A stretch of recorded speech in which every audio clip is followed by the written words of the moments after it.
mbokki internet yi safoo seetaan AGT News daleen ak jàmm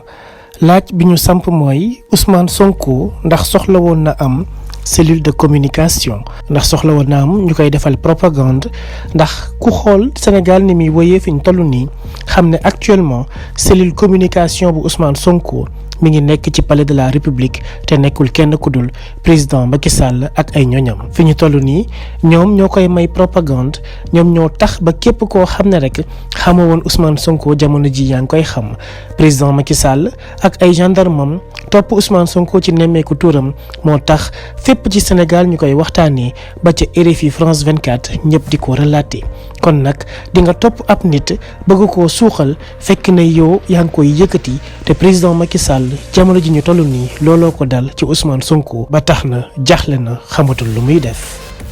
mbokki internet yi safoo seetaan AGT News abonné leen suñu chaîne saa su ne ngeen di am ay xibaar yu wér te wóor